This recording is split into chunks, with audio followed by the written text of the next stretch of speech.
മീറ്റിങ്ങിനൊന്നും ഞാൻ പോകാറില്ല, ചിലപ്പോൾ ഒഴിവ് കിട്ടാറില്ല. ഒരു ദിവസം ഇതുപോലെ തന്നെ ലാസ്റ്റ് പരീക്ഷ ഇത് കഴിഞ്ഞപ്പോൾ പറഞ്ഞു അമ്മ എന്തായാലും വരണം എന്ന് പറഞ്ഞു. അപ്പോൾ വീണ് കൈ ഒടിഞ്ഞിട്ട് പ്ലാസ്റ്റർ ഇട്ടിരിക്കുകയാണ്.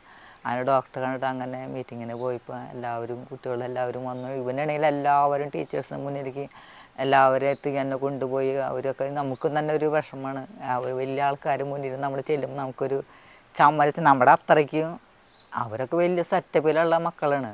അച്ഛനമ്മമാരായി നല്ല സെറ്റപ്പുള്ള നമ്മൾ പാവപ്പെട്ട ഒരു അങ്ങനെ അവിടെ ചെന്ന് അപ്പം അമ്മ ഇരിക്കുന്ന അറിയാം. ഞാൻ ഇരിക്കില്ല, എന്നെ പിടിച്ചവിടെ ഇരുത്തും.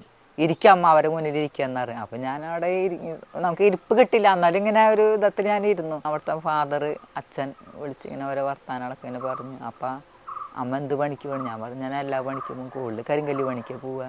കരിങ്കല്ല് പണി കഴിയുമ്പോൾ പിന്നെ കിണർ പണിക്ക് പോവും. ഞാനിങ്ങനെ കിണർ പണിക്ക് പോകണ്ട പോകണ്ടെന്ന് പറഞ്ഞു. ഗേറ്റിലൊക്കെ ഇറങ്ങും. ഞാൻ ഇറങ്ങി പണി അച്ഛന്ന് പറഞ്ഞു. അപ്പോൾ ആൾ വേണ്ട എന്നെ കെട്ടിപ്പിടിച്ചു. അപ്പോൾ നമുക്കതൊരു വലിയൊരു സന്തോഷം.